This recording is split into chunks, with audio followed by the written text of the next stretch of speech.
Η ομίχλη του Ιουνίου τύλιγε τη Θεσσαλονίκη σαν ένα γκρίζο πέπλο, κρύβοντας τον θερμαϊκό κόλπο που συνήθως έλαμπε στο βάθος.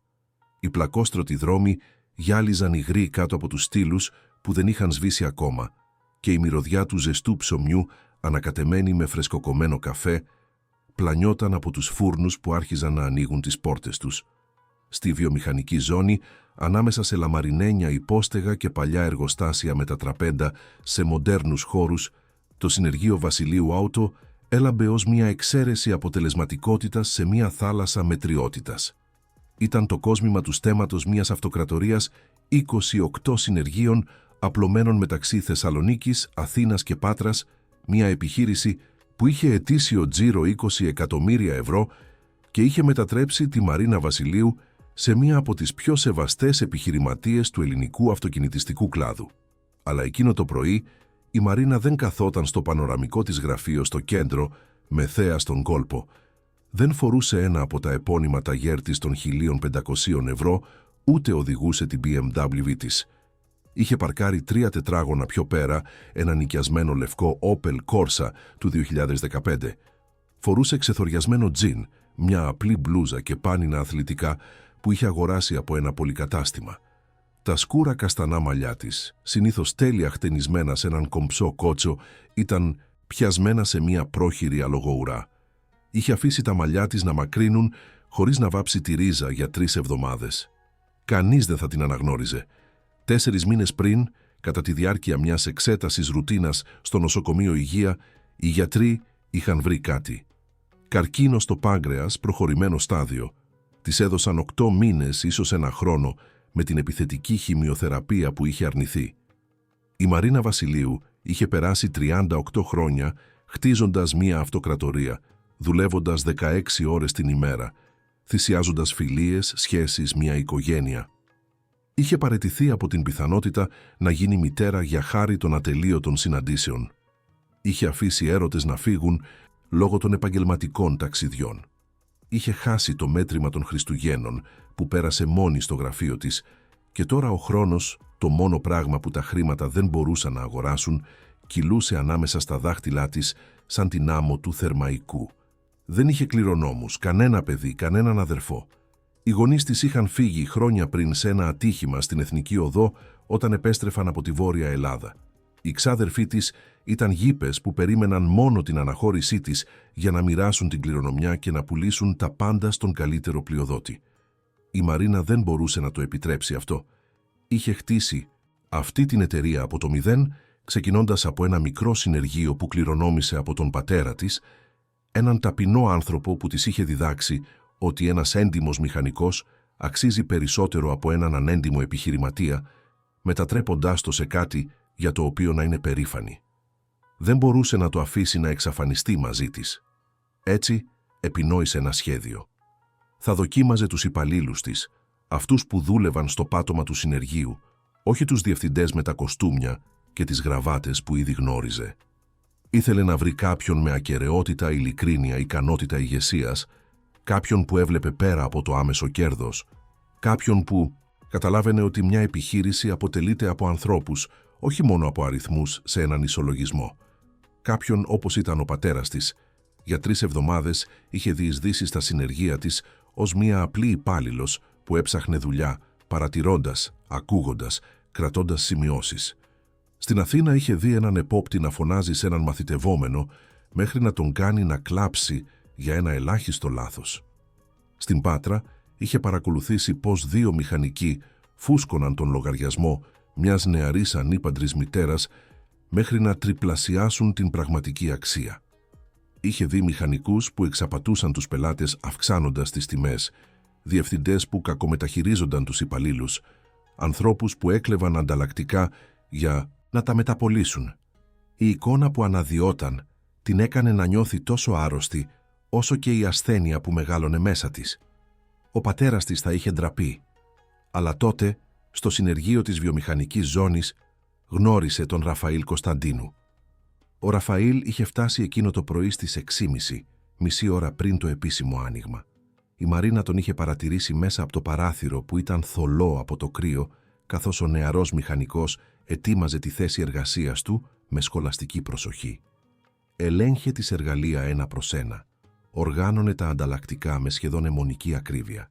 Διάβαζε τις εντολές εργασίας της ημέρας, αφιερώνοντας χρόνο για να σημειώσει λεπτομέρειες σε ένα προσωπικό σημειωματάριο. Δεν υπήρχε κανείς να κοιτάζει, κανένας επόπτης να ελέγχει, καμία κάμερα να δείχνει τη γωνιά του συνεργείου. Κι όμως, ο Ραφαήλ δούλευε σαν να ήταν κάθε πελάτης ο πιο σημαντικός στον κόσμο, σαν να μετρούσε κάθε βίδα, σαν να παρακολουθούσε πάντα κάποιος, ακόμα κι αν αυτός ο κάποιος ήταν μόνο η συνείδησή του. Κατά τη διάρκεια του πρωινού, η Μαρίνα είχε συνεχίσει να παρατηρεί από διαφορετικές γωνίες. Είδε πως ο Ραφαήλ εξηγούσε υπομονετικά σε έναν νεαρό πελάτη γιατί ήταν σημαντικό να αλλάζει τακτικά τα λάδια χρησιμοποιώντας απλές μεταφορές χωρίς αλαζονία. Είδε πώς βοηθούσε έναν νέο συνάδελφο που δεν έβρισκε ένα ανταλλακτικό χωρίς να τον κάνει να νιώσει ανίκανος. Είδε πως αρνήθηκε ευγενικά όταν ένας άλλος μηχανικός του πρότεινε να συστήσει μια περιττή αλλαγή μπαταρίας σε έναν πελάτη. Και τότε ήρθε η στιγμή που καθόρισε τα πάντα. Όταν μια ηλικιωμένη κυρία έφτασε με ένα Opel Corsa 20 ετών, ανήσυχη για έναν περίεργο θόρυβο στον κινητήρα, οι άλλοι μηχανικοί γύρισαν τα μάτια τους. Η Μαρίνα τους άκουσε να μουρμουρίζουν ότι ήταν χάσιμο χρόνου, ότι σίγουρα το αυτοκίνητο δεν άξιζε όσα θα κόστιζε η επισκευή του.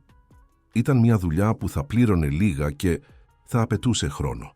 Αλλά ο Ραφαήλ χαμογέλασε ευγενικά, σκύβοντας για να βρεθεί στο ύψος της γυναίκας που μετά βίας έφτανε το 1,5 μέτρο. Άκουσε με υπομονή, καθώς εκείνη εξηγούσε νευρικά ότι αυτό το αυτοκίνητο ανήκε στον εκλειπώντα σύζυγό της.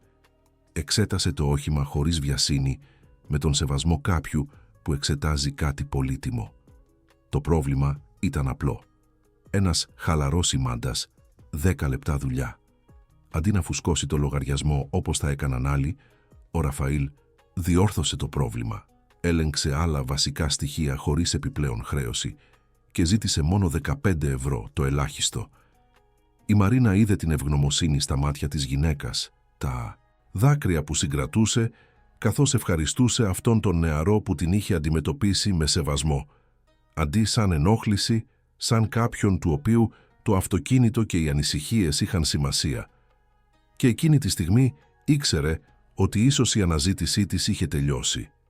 Εκεί βρισκόταν κάποιος που καταλάβαινε αυτό που της είχε διδάξει ο πατέρας της, ότι κάθε πελάτης φέρνει μια ιστορία, μια ανάγκη, μια εμπιστοσύνη. Αλλά έπρεπε να είναι σίγουρη. Έπρεπε να δοκιμάσει τον Ραφαήλ, να τον φτάσει στα όρια, να δει από τι ύφασμα ήταν φτιαγμένος πραγματικά, γιατί το να παραδώσει μια αυτοκρατορία 75 εκατομμυρίων ευρώ σε κάποιον απαιτούσε περισσότερα από καλοσύνη, απαιτούσε χαρακτήρα, δύναμη, ακεραιότητα, υποπίεση. Απαιτούσε αυτή η καλοσύνη να μην είναι απλώς υποκριτική όταν τα πράγματα ήταν εύκολα, αλλά ουσία όταν τα πράγματα γίνονταν δύσκολα.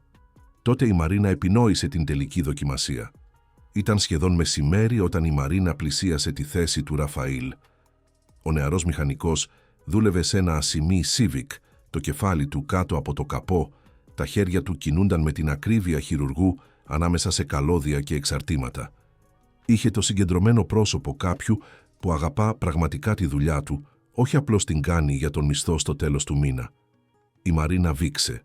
Ο Ραφαήλ σήκωσε το βλέμμα, καθάρισε τα χέρια του σε ένα πανί και χαμογέλασε με εκείνη τη φυσική ευγένεια που είχε παρατηρήσει η Μαρίνα νωρίτερα. Η Μαρίνα είπε ότι ήταν επιθεωρήτρια από την κεντρική διοίκηση που είχε σταλεί για να αξιολογήσει την απόδοση του συνεργείου. Ο Ραφαήλ κούνησε καταφατικά το κεφάλι, είπε ότι καταλάβαινε. Ρώτησε αν υπήρχε κάποιο πρόβλημα. Η φωνή του ήταν ήρεμη, χωρίς ίχνος νευρικότητας ή φόβου. Η Μαρίνα συνέχισε με το σενάριο που είχε ετοιμάσει. Είπε ότι είχε λάβει παράπονα από πελάτες, ότι κάποιος στο συνεργείο έκανε κακή δουλειά, βλάπτοντας τη φήμη της εταιρείας. Είπε ότι μετά, από προσεκτική ανάλυση, είχε εντοπίσει τον υπεύθυνο. Τότε, κοιτάζοντας τον Ραφαήλ κατευθείαν στα μάτια, πρόφερε τις λέξεις που θα έπρεπε να είχαν προκαλέσει αντίδραση. Είπε ότι ήταν αυτός, ότι ο Ραφαήλ Κωνσταντίνου απολυόταν με άμεση ισχύ, ότι έπρεπε να μαζέψει τα πράγματά του και να φύγει μέσα σε 10 λεπτά. Η αντίδραση του Ραφαήλ δεν ήταν αυτή που περίμενε η Μαρίνα. Ο νεαρός δεν χλώμιασε, δεν άρχισε να οικετεύει, δεν εξοργίστηκε. Αντίθετα, συνέχισε να καθαρίζει τα χέρια του με το πανί αργά, ενώ επεξεργαζόταν την πληροφορία. Το πρόσωπό του έδειχνε έκπληξη φυσικά, αλλά και κάτι πιο βαθύ, αποδοχή ίσως, ή εκείνη την παράξενη ηρεμία κάποιου που έχει αντιμετωπίσει χειρότερες καταιγίδες. Ο Ραφαήλ ρώτησε αν μπορούσε να μάθει ακριβώς ποια ήταν τα παράπονα, όχι για να τα αντικρούσει, αλλά για να καταλάβει πού είχε αποτύχει. Η Μαρίνα αυτοσχεδίασε. Είπε ότι υπήρχαν ενδείξεις κακοτεχνιών, καθυστερήσεις στις παραδόσεις, αντιεπαγγελματική συμπεριφορά με τους πελάτες. Ο Ραφαήλ κούνησε αργά το κεφάλι. Είπε ότι καταλάβαινε ότι η εταιρεία έπρεπε να πάρει δύσκολες αποφάσεις, ότι η φήμη ήταν σημαντική. Είπε ότι αν πραγματικά είχε απογοητεύσει τους πελάτες, τότε ίσως ήταν δίκαιο να φύγει. Αλλά τότε πρόσθεσε κάτι που έκανε τις βεβαιότητες της Μαρίνας να τρέμουν. Είπε ότι όμως ήθελε να βεβαιωθεί ότι οι πελάτες που φρόντιζε σήμερα δεν θα έμεναν χωρίς το αυτοκίνητό τους. Ρώτησε αν μπορούσε τουλάχιστον να ολοκληρώσει τις ενεξελίξει εργασίες, να τηλεφωνήσει στους πελάτες για να εξηγήσει την κατάσταση, να φροντίσει κάποιος άλλος να αναλάβει τις υποθέσεις του. Δεν ήθελε να αφήσει κανέναν σε δύσκολη θέση. Η Μαρίνα έμεινε άφωνη. Αυτός ο άνθρωπος που πίστευε ότι είχε απολυθεί άδικα, σκεφτόταν ακόμα τους πελάτες, όχι τον εαυτό του, όχι την απώλεια της δουλειάς, όχι πώς θα πλήρωνε τους λογαριασμούς τους πελάτες. Αλλά η Μαρίνα δεν μπορούσε να σταματήσει εκεί. Έπρεπε να πάει παραπέρα, να θέει που έφτανε η ακεραιότητα του Ραφαήλ. Τότε σκλήρινε τον τόνο της και είπε όχι, ότι έπρεπε να φύγει αμέσως, ότι αυτοί θα φρόντιζαν τους πελάτες, ότι δεν ήταν πλέον δικό του πρόβλημα. Ο Ραφαήλ δίστασε.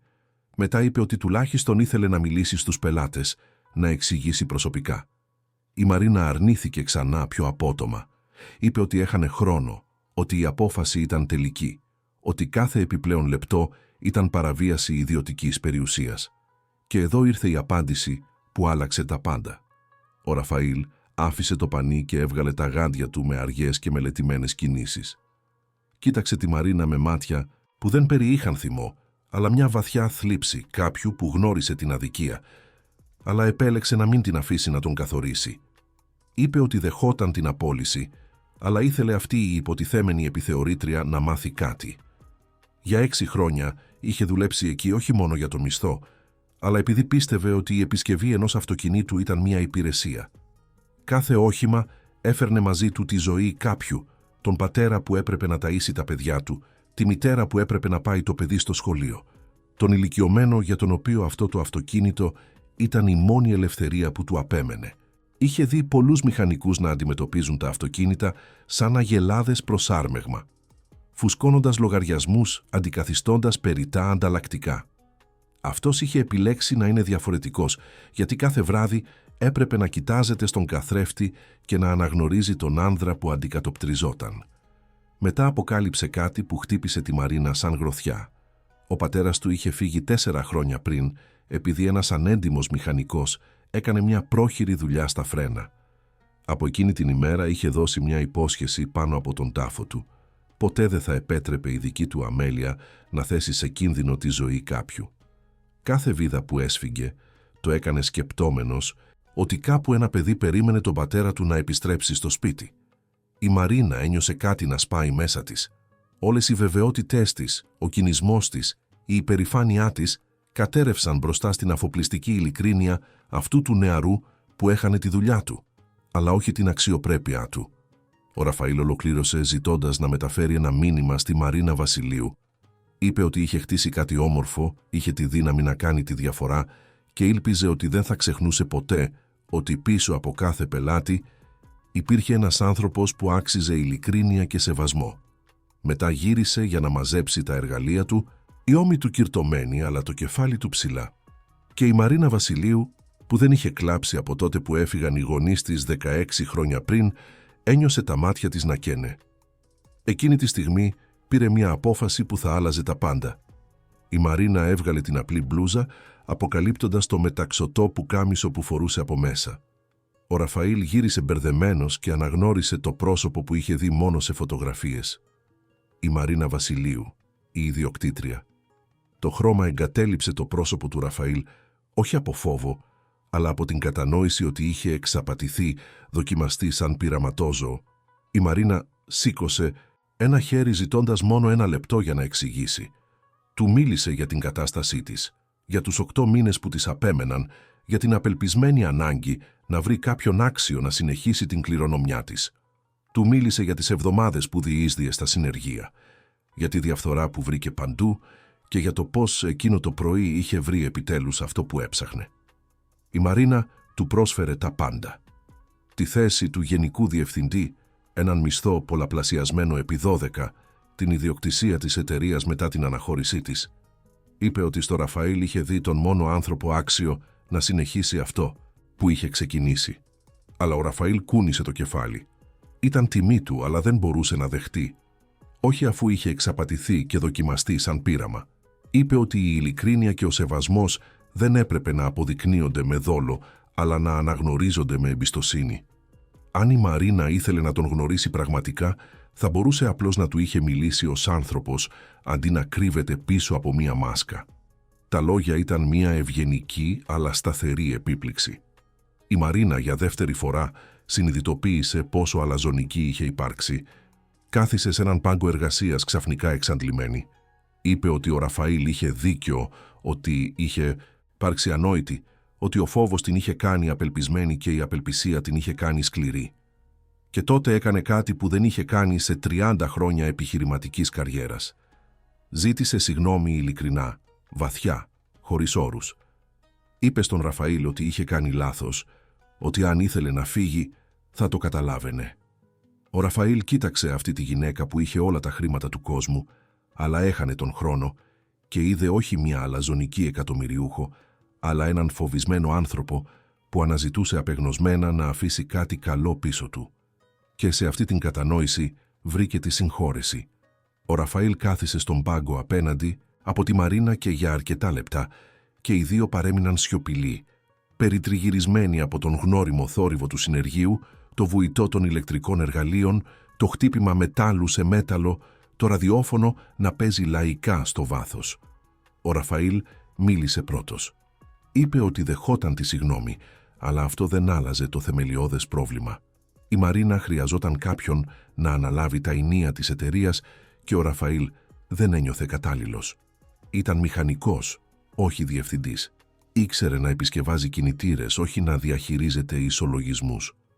Η Μαρίνα χαμογέλασε για πρώτη φορά από τότε που αποκάλυψε την ταυτότητά της. Είπε ότι ακριβώς αυτό ήταν το ζητούμενο. Είχε έμπειρους διευθυντές, λαμπρούς λογιστές, ακριβούς δικηγόρους. Αυτό που δεν είχε ήταν κάποιον με ακεραιότητα, κάποιον που καταλάβαινε ότι μια επιχείρηση αποτελείται από ανθρώπους, όχι από αριθμούς. Οι τεχνικές λεπτομέρειες μπορούσαν να μαθευτούν, ο χαρακτήρας όχι. Αλλά ο Ραφαήλ παρέμενε διστακτικός. Η Μαρίνα πρότεινε μια συμφωνία, να του δώσει χρόνο να σκεφτεί. Εν τω μεταξύ θα του πρόσφερε προαγωγή σε επόπτη αυτού του συνεργείου με σημαντική αύξηση για να δει αν του άρεσε η πλευρά της διαχείρισης.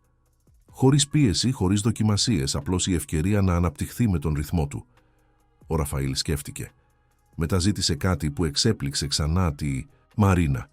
Είπε ότι δεχόταν, αλλά με έναν όρο. Ζήτησε να περάσει η Μαρίνα αυτούς τους 8 μήνες που της απέμεναν, όχι κρυμμένη πίσω από μάσκες ή δοκιμασίες, αλλά ζώντας πραγματικά. Ο χρόνος ήταν πολύτιμος για να τον σπαταλά σε γραφεία και συναντήσεις. Πρότεινε να δουλέψουν μαζί πλάι-πλάι. Η Μαρίνα θα δίδασκε στο Ραφαήλ την επιχείρηση και ο Ραφαήλ θα υπενθύμιζε στη Μαρίνα γιατί είχε ξεκινήσει εξ αρχής. Θα επισκέπτονταν τα συνεργεία όχι ως επιθεωρητές, αλλά ως άνθρωποι, γνωρίζοντας τους υπαλλήλους, ακούγοντας τις ιστορίες τους, επανασυνδεόμενοι με τον λόγο που ξεκίνησαν όλα. Η Μαρίνα ένιωσε κάτι που δεν είχε νιώσει εδώ και χρόνια. Ελπίδα. Όχι την ελπίδα να νικήσει την ασθένεια, ήξερε ότι αυτή η μάχη ήταν χαμένη, αλλά την ελπίδα να δώσει νόημα στον χρόνο που της απέμενε, να μετατρέψει τους τελευταίους της μήνες σε κάτι περισσότερο από μια αντίστροφη μέτρηση μέχρι το τέλος. Δέχτηκε. Και εκείνη τη στιγμή, ανάμεσα σε εργαλεία λερωμένα με γράσο και τη μυρωδιά καμένου ελαστικού, γεννήθηκε μια απίθανη συνεργασία που θα μεταμόρφωνε όχι μόνο μια εταιρεία, αλλά τις ζωές όλων όσων ήταν μέρος της. Οι επόμενοι μήνες ήταν η πιο έντονη και σημαντική στη ζωή της Μαρίνας. Κάθε πρωί έφτανε στο συνεργείο όχι με την BMW της, αλλά με ένα Κόρσα όπως των υπαλλήλων της. Δούλευε μαζί με τον Ραφαήλ, μαθαίνοντας ξανά τι σήμαινε να λερώσεις τα χέρια σου, να μιλάς στους πελάτες, να λύνεις συγκεκριμένα προβλήματα αντί για αφηρημένες στρατηγικές. Είχε ξεχάσει πώς ήταν η μυρωδιά του λαδιού κινητήρα στα χέρια, η ικανοποίηση του να βλέπεις ένα μηχανικό πρόβλημα λυμένο, το γνήσιο χαμόγελο ενός ικανοποιημένου πελάτη. Είχε περάσει τόσο πολύ χρόνο σε κλιματιζόμενες αίθουσες συσκέψεων που είχε χάσει την επαφή με την καρδιά της επιχείρησής της. Ο Ραφαήλ άνθησε στον νέο του ρόλο. Ανακάλυψε ότι είχε ένα φυσικό ταλέντο για την ηγεσία, όχι του αυταρχικού τύπου, αλλά εκείνου που εμπνέει τους ανθρώπους να δώσουν τον καλύτερό τους σε αυτό.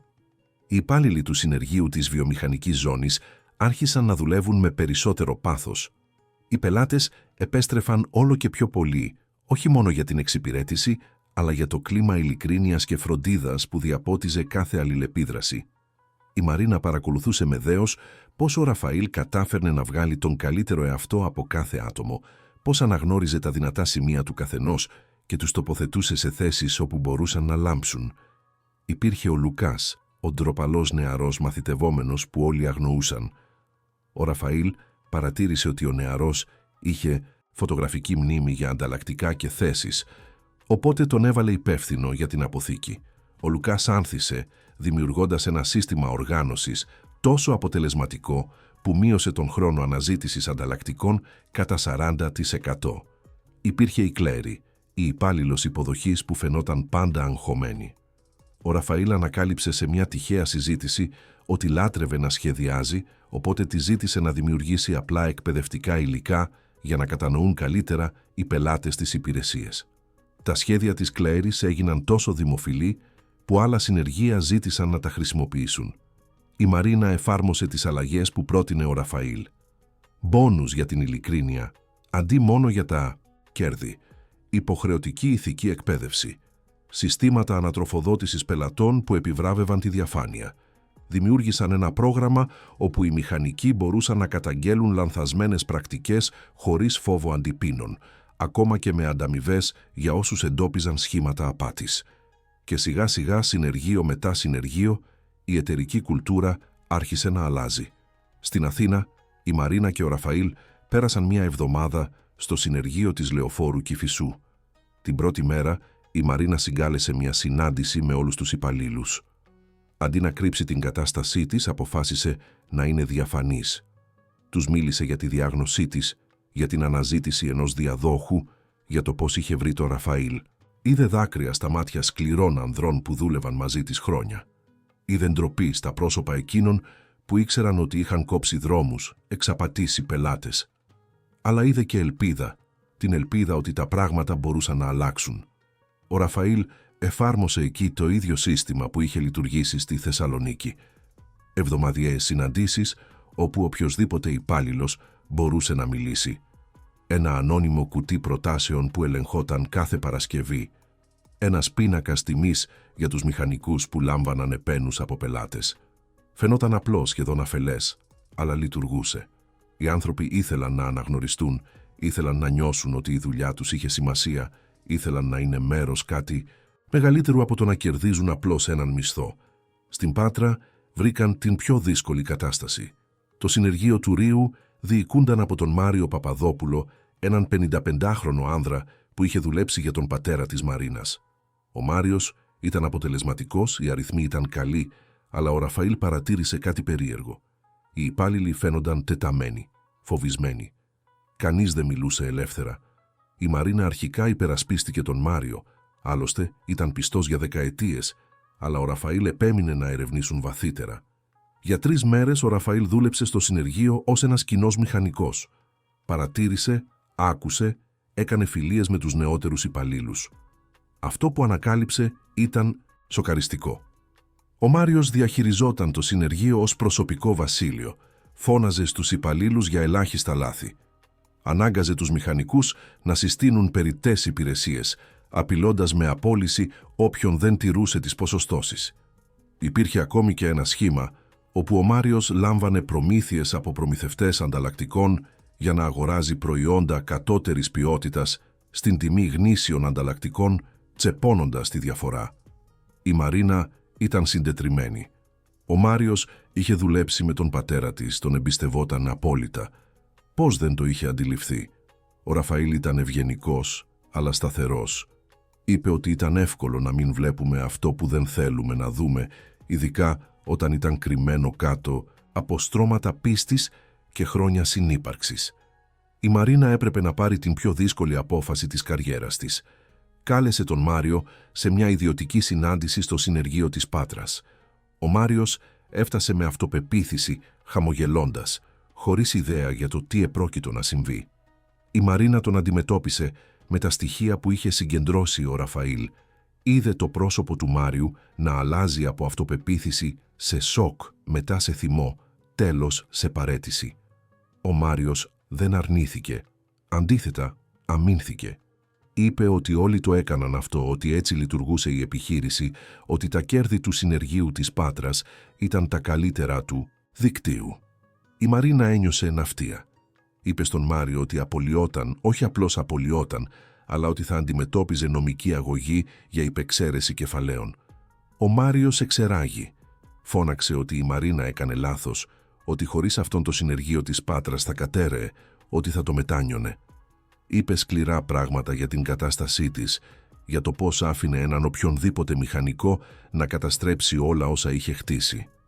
Ο Ραφαήλ έκανε ένα βήμα μπροστά, τοποθετώντας τον εαυτό του ανάμεσα στη Μαρίνα και τον Μάριο. Η φωνή του ήρεμη αλλά με έναν τόνο ατσαλιού που η Μαρίνα δεν είχε ξανακούσει. Είπε στο Μάριο να φύγει, τώρα ή θα καλούσε ο ίδιος την ασφάλεια. Αφού έφυγε ο Μάριος, η Μαρίνα κατέρευσε. Έκλαψε για πρώτη φορά μπροστά στο Ραφαήλ, όχι μόνο για την προδοσία του Μάριου, αλλά για τα πάντα, για την ασθένεια, για τον χαμένο χρόνο, για τα χρόνια που είχε περάσει τόσο επικεντρωμένη στους αριθμούς που είχε χάσει από τα μάτια της τους ανθρώπους.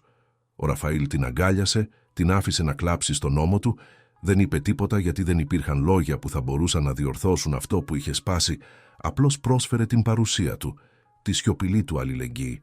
Όταν η Μαρίνα συνήλθε τελικά, κοίταξε το Ραφαήλ και είδε όχι μόνο έναν ταλαντούχο μηχανικό ή έναν μελλοντικό επιχειρηματικό ηγέτη. Είδε έναν φίλο, ίσως τον μόνο αληθινό φίλο που είχε αποκτήσει εδώ και χρόνια. Κάποιον που την έβλεπε όχι ως την ισχυρή Μαρίνα Βασιλείου, αλλά ως τη Μαρίνα, μια φοβισμένη γυναίκα με ελαττώματα που πάλευε να κάνει το σωστό όσο είχε ακόμα χρόνο. Ο Ραφαήλ αντικατέστησε τον Μάριο με την Ιουλία Μελισσά, μια νεαρή μηχανικό 28 ετών που δούλευε στο συνεργείο 5 χρόνια. Οι άλλοι διευθυντές αμφέβαλαν μια τόσο νέα γυναίκα να διαχειρίζεται ένα από τα πιο σημαντικά συνεργεία. Αλλά ο Ραφαήλ είχε δει κάτι στην Ιουλία, την ίδια ακεραιότητα, το ίδιο πάθος, την ίδια γνήσια φροντίδα για τους πελάτες. Η Ιουλία δεν απογοήτευσε. Σε 3 μήνες μεταμόρφωσε την κουλτούρα του συνεργείου της Πάτρας εντελώς. Εφάρμοσε τις ίδιες πρακτικές της Θεσσαλονίκης, αλλά πρόσθεσε τη δική της πινελιά. Δημιούργησε ένα πρόγραμμα καθοδήγησης, όπου έμπειροι μηχανικοί εκπαίδευαν τους νεότερους. Καθιέρωσε συνεργασίες με τοπικές τεχνικές σχολές για να προσφέρει πρακτική άσκηση. Το πιο σημαντικό, δημιούργησε ένα περιβάλλον όπου οι άνθρωποι ένιωθαν ότι τους εκτιμούσαν και τους σέβονταν. Οι υπάλληλοι που είχαν καταπιεστεί από τον Μάριο άνθησαν υπό την ηγεσία της Ιουλίας. Η Μαρίνα παρακολουθούσε όλα αυτά με ένα μείγμα υπερηφάνειας και θλίψης. Υπερηφάνεια γιατί επιτέλους έβλεπε την εταιρεία της να μεταμορφώνεται σε κάτι που ο πατέρας της θα είχε θαυμάσει. Θλίψη γιατί ήξερε ότι δεν θα είχε πολύ χρόνο ακόμα για να γίνει μάρτυρας αυτής της μεταμόρφωσης. Η κατάστασή της προχωρούσε. Υπήρχαν μέρες που ο πόνος ήταν σχεδόν αφόρητος, αλλά αρνιόταν να τα παρατήσει. Είχε πολλά ακόμα να κάνει, πολλά ακόμα να διδάξει στο Ραφαήλ. Ένα βράδυ, μετά από μια ιδιαίτερα δύσκολη μέρα, επισκεπτόμενοι το συνεργείο της Λάρισσας, η Μαρίνα και ο Ραφαήλ κάθισαν σε ένα μικρό εστιατόριο στην Καλαμαριά. Έφαγαν παστίτσιο και ήπιαν κρασί, συζητώντας για τα πάντα και για το τίποτα. Η Μαρίνα ρώτησε τον Ραφαήλ γιατί δεν είχε παντρευτεί ποτέ, γιατί δεν είχε δική του οικογένεια. Ο Ραφαήλ έμεινε σιωπηλός για αρκετή ώρα πριν απαντήσει. Είπε ότι μετά την αναχώρηση του πατέρα του είχε κλειστεί συναισθηματικά. Είχε σχέσεις φυσικά, αλλά ποτέ δεν είχε επιτρέψει σε κανέναν να πλησιάσει πραγματικά.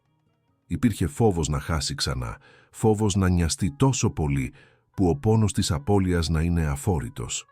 Η Μαρίνα κατάλαβε απόλυτα. Και εκείνη το είχε κάνει αυτό, είχε χτίσει τείχη γύρω από την καρδιά της, χρησιμοποιούσε τη δουλειά ως δικαιολογία για να μην συνδεθεί πραγματικά με κανέναν.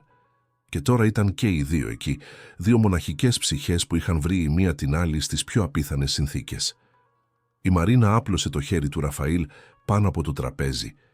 Είπε ότι ήταν ευγνώμων που τον είχε βρει, ότι αυτοί οι μήνες ήταν οι πιο σημαντικοί της ζωής της. Ο Ραφαήλ έσφιξε το χέρι της, τα μάτια του έλαμπαν από ανίποτη συγκίνηση. Είπε ότι εκείνη του είχε δώσει κάτι που νόμιζε ότι είχε χάσει για πάντα με την αναχώρηση του πατέρα του, έναν σκοπό, έναν λόγο να πιστεύει ότι το καλό υπήρχε ακόμα στον κόσμο. Εκείνη τη στιγμή, σε ένα μικρό εστιατόριο στη Θεσσαλονίκη, δύο ξένοι που είχαν γίνει οικογένεια μοιράζονταν μια σιωπηλή αλήθεια ότι η αγάπη δεν χρειάζεται να είναι ρομαντική για να είναι βαθιά, ότι η ανθρώπινη σύνδεση μπορεί να ανθίσει στα πιο απροσδόκητα μέρη και ότι μερικές φορές οι άνθρωποι που επηρεάζουν περισσότερο τη ζωή μας είναι αυτοί που βρίσκουμε όταν το περιμένουμε λιγότερο. 6 μήνες μετά από εκείνη την πρώτη συνάντηση στο συνεργείο της βιομηχανικής ζώνης, η Μαρίνα καθόταν στο γραφείο της με θέα στον Θερμαϊκό, αλλά αυτή τη φορά δεν ήταν μόνη. Ο Ραφαήλ ήταν εκεί μαζί της, μαζί με τους δικηγόρους και τους συμβολεογράφους, για να υπογράψουν τα έγγραφα που θα μετέφεραν την ιδιοκτησία της εταιρείας. Η Μαρίνα είχε αποφασίσει ότι ήθελε να δει τον Ραφαήλ να αναλαμβάνει τα ενία, ήθελε να είναι εκεί για να τον καθοδηγήσει στα πρώτα βήματα, να μην τον αφήσει μόνο του με μια κληρονομιά που δεν είχε ζητήσει. Τα έγγραφα υπογράφηκαν. Ο Ραφαήλ Κωνσταντίνου έγινε ιδιοκτήτης του 70% της Βασιλείου Auto, με τη Μαρίνα να διατηρεί το 30% για να το μοιράσει σε διάφορες φιλανθρωπικές οργανώσεις μετά την αναχώρησή της. Αλλά πιο σημαντική από τα έγγραφα ήταν η πνευματική διαθήκη που είχε γράψει η Μαρίνα, μια επιστολή που θα διαβαζόταν σε όλους τους υπαλλήλους.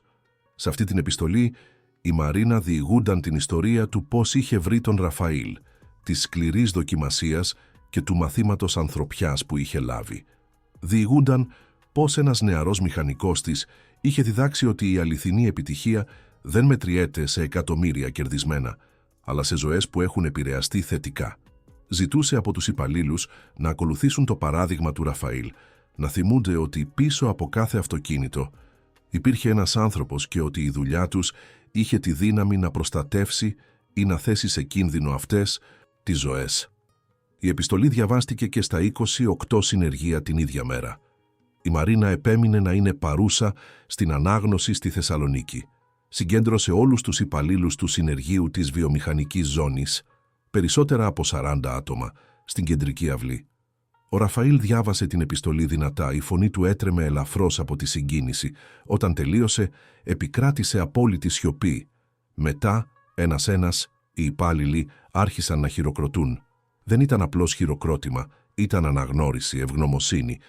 Μια σιωπηλή υπόσχεση να τιμήσουν αυτή την κληρονομιά.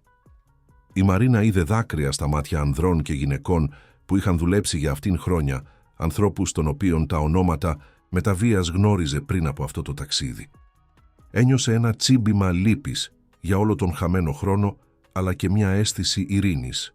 Είχε βρει τον διάδοχό της, είχε μεταμορφώσει την εταιρεία της, είχε κάνει κάτι σημαντικό με τον χρόνο που της απέμενε. Τις επόμενες εβδομάδες η Μαρίνα δούλεψε ακούραστα για να προετοιμάσει τον Ραφαήλ για τις προκλήσεις που θα έρχονταν. Τον σύστησε στους κύριους προμηθευτές, στους λογιστές, στους δικηγόρους της εταιρείας. Του δίδαξε τις οικονομικές λεπτομέρειες, τις στρατηγικές επέκτασης, τα περίπλοκα συμβόλαια. Ο Ραφαήλ απορροφούσε τα πάντα σαν σφουγγάρι, κάνοντας έξυπνες ερωτήσεις, κρατώντας σχολαστικές σημειώσεις, αλλά φέρνοντας πάντα τη μοναδική του οπτική. Όπου η Μαρίνα έβλεπε αριθμούς, ο Ραφαήλ έβλεπε ανθρώπους. Όπου η Μαρίνα έβλεπε στρατηγική, ο Ραφαήλ έβλεπε αντίκτυπο. Μια μέρα, ο Ραφαήλ πρότεινε κάτι ριζοσπαστικό. Ήθελε να δημιουργήσει ένα ίδρυμα στο όνομα του πατέρα της Μαρίνας, αφιερωμένο στην ηθική εκπαίδευση στον αυτοκινητιστικό τομέα. και στην υποστήριξη οικογενειών που είχαν χάσει αγαπημένα πρόσωπα σε ατυχήματα που προκλήθηκαν από μηχανική αμέλεια, όπως είχε συμβεί με τον δικό του πατέρα. Η Μαρίνα συγκινήθηκε με την ιδέα. Μαζί ίδρυσαν το Ίδρυμα Γιάννης Βασιλείου προς τιμήν του πατέρα της Μαρίνας με αρχική επένδυση 1,5 εκατομμυρίου ευρώ. Το Ίδρυμα θα προσέφερε υποτροφίες σε νέους από λαϊκές συνοικίες που ήθελαν να γίνουν μηχανικοί, αλλά με ένα πρόγραμμα σπουδών επικεντρωμένο όχι μόνο σε τεχνικές δεξιότητες, αλλά στην επαγγελματική ηθική, την κοινωνική ευθύνη και την αριστεία στην εξυπηρέτηση πελατών. Θα παρήχε επίσης ψυχολογική και οικονομική υποστήριξη σε οικογένειες που επηρεάστηκαν από αυτοκινητιστικά ατυχήματα που προκλήθηκαν από ακατάλληλη συντήρηση. Η ανταπόκριση ήταν συντριπτική. Σε λιγότερο από ένα μήνα έλαβαν περισσότερες από 200 αιτήσεις από νέους που ήθελαν να συμμετάσχουν στο πρόγραμμα υποτροφιών. Οι ιστορίες ήταν συγκινητικές, νέοι από φτωχές γειτονιές της Αθήνας, από απομακρυσμένες κοινότητες, όλοι ονειρεύονταν μια ευκαιρία να χτίσουν ένα καλύτερο μέλλον. Η Μαρίνα επέμεινε να διαβάσει προσωπικά κάθε αίτηση. Ο Ραφαήλ προσπάθησε να την αποτρέψει, ανησυχώντας για την εξασθενημένη της ενέργεια, αλλά εκείνη ήταν σταθερή. Ήθελε να μάθει αυτές τις ιστορίες, ήθελε να δει τον αντίκτυπο που είχαν. Υπήρχε ο Κάρλος, ένα 17χρονο αγόρι που φρόντιζε 3 μικρότερα αδέρφια, αφού η μητέρα είχε φύγει από καρκίνο και ο πατέρας τους είχε εγκαταλείψει. Υπήρχε η Βεατρίκη, μία 20χρονη τρανς νεαρή από την επαρχία της Κρήτης που ονειρευόταν να γίνει μηχανικός, αλλά αντιμετώπιζε συνεχή διάκριση. Υπήρχε ο Γιούνιορ, ένα 16χρονο αγόρι από μια κοινότητα που είχε δει τον καλύτερό του φίλο να πυροβολείται και ήθελε έναν τρόπο να βγει από αυτή την πραγματικότητα. Η Μαρίνα επέλεξε προσωπικά τους πρώτους 20 υποτρόφους. Επέμεινε να γνωρίσει τον καθένα τους, να ακούσει τις ιστορίες τους, να τους πει ότι πίστευε σε αυτούς. Η τελετή απονομής των υποτροφιών πραγματοποιήθηκε στο συνεργείο της βιομηχανικής ζώνης, μεταμορφωμένο για την περίσταση με πανό και καρέκλες. Η Μαρίνα ήταν εμφανώς εύθραυστη εκείνη την ημέρα. Ο πόνος ήταν εμφανής σε κάθε κίνηση, αλλά αρνήθηκε να καθίσει κατά τη διάρκεια των παρουσιάσεων. Όταν ήρθε η σειρά της να μιλήσει, η Μαρίνα ανέβηκε στη μικρή αυτοσχέδια σκηνή με τη βοήθεια του Ραφαήλ. Κοίταξε αυτά τα 20 νεαρά πρόσωπα γεμάτα ελπίδα και ένιωσε την καρδιά της να σφίγγεται. Τους είπε ότι λάμβαναν όχι μόνο μια υποτροφία, αλλά μια ευθύνη. Την ευθύνη να είναι διαφορετική, να είναι καλύτερη, να είναι η αλλαγή που χρειαζόταν ο κόσμος. Τους μίλησε για τον πατέρα της, για το πώς είχε χτίσει μια επιχείρηση βασισμένη στην ειλικρίνεια, όταν όλοι γύρω έκοβαν δρόμους.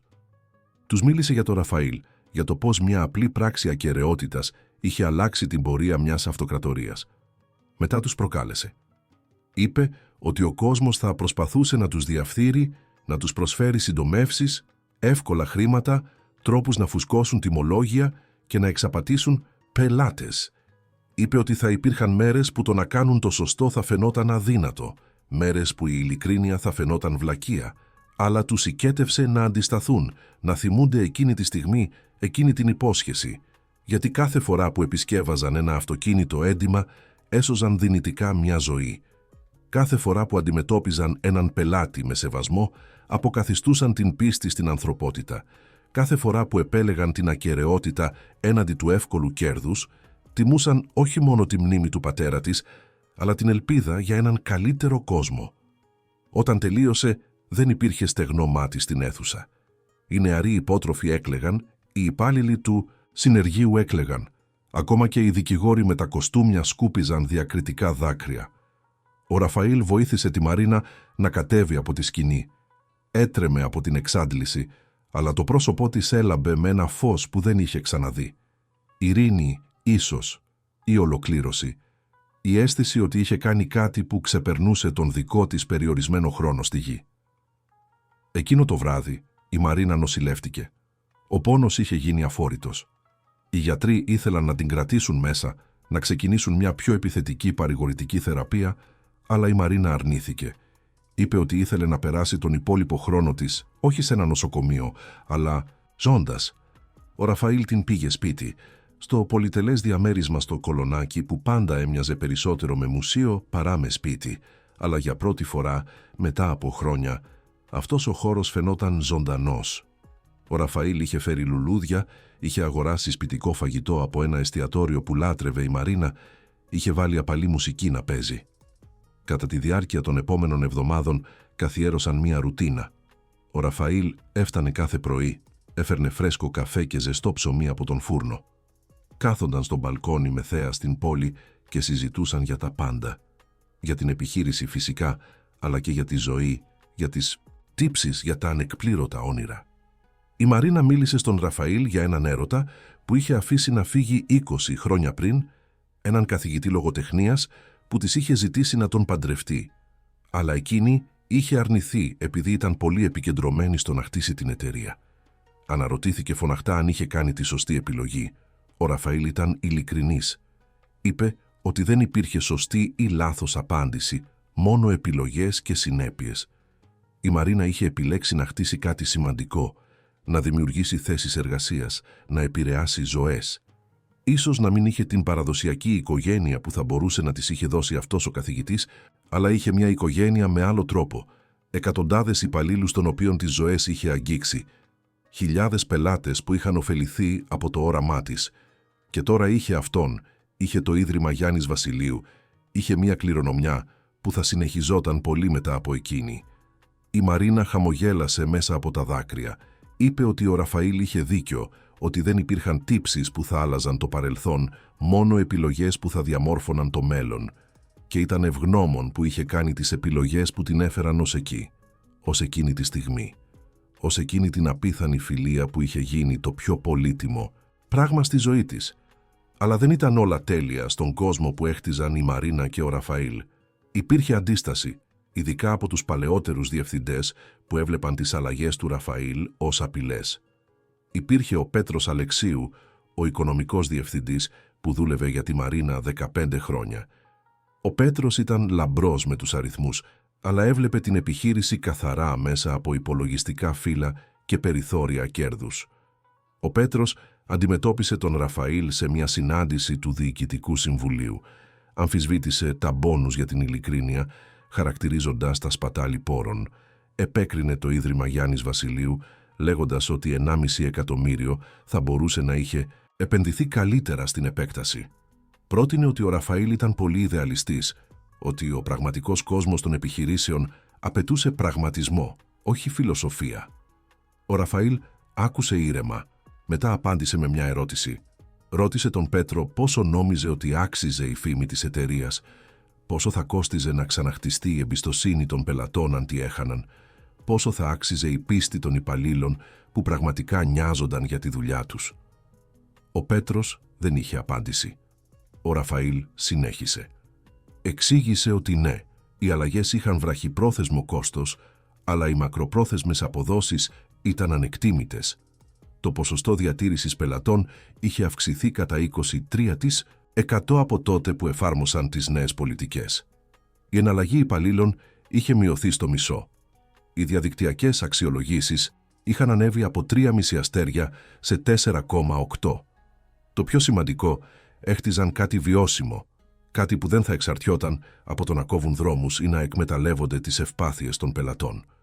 Ο Πέτρος φαινόταν ακόμα σκεπτικός, αλλά άλλα μέλη του Διοικητικού Συμβουλίου άρχισαν να συμφωνούν με τον Ραφαήλ. Είδαν τους αριθμούς, είδαν τον αντίκτυπο, είδαν ότι απλώς ίσως ήταν δυνατόν να κάνεις το καλό και να είσαι ακόμα κερδοφόρος. Η Μαρίνα, που είχε παρακολουθήσει τη συνάντηση μέσω βιντεοκλήσης από το διαμέρισμά της, ένιωσε υπερηφάνεια να φουσκώνει στο στήθος της. Ο Ραφαήλ γινόταν ο ηγέτης που πάντα ήλπιζε να είναι. Ήταν μια βροχερή Πέμπτη του χειμώνα όταν όλα άλλαξαν. Η Μαρίνα είχε περάσει το πρωί αναθεωρώντας συμβόλαια στο διαμέρισμα, νιώθοντας εκπληκτικά καλά παρά την εξέλιξη της ασθένειας. Ο Ραφαήλ ήταν στην Αθήνα επισκεπτόμενος στο συνεργείο της Λεωφόρου Κηφισού, οπότε ήταν μόνη όταν χτύπησε το κουδούνι. Άνοιξε την πόρτα και βρήκε μια άγνωστη γυναίκα, ίσως στα 40, φορώντας ένα κομψό αλλά διακριτικό ταγέρ. Η γυναίκα συστήθηκε ως Δοφτάρα Ελένη Καρατζά, ογκολόγος από το Ιατρικό Κέντρο Αθηνών. Η Μαρίνα μπερδεύτηκε.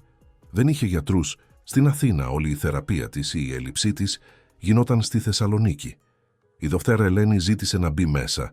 Είπε ότι είχε επίγουσες πληροφορίες που έπρεπε να ακούσει η Μαρίνα. Υπήρχε κάτι στην έκφρασή της, ένα μείγμα ενθουσιασμού και ανησυχίας, που έκανε τη Μαρίνα να την αφήσει να περάσει. Κάθισαν στο σαλόνι, η βροχή χτυπούσε στα παράθυρα, δημιουργώντας μια σχεδόν σουρεαλιστική ατμόσφαιρα. Η Δώρα Ελένη ξεκίνησε εξηγώντας ότι ήταν ειδικός σε έναν σπάνιο τύπο καρκίνου του παγκρέατος, τον ίδιο τύπο που είχε διαγνωστεί η Μαρίνα.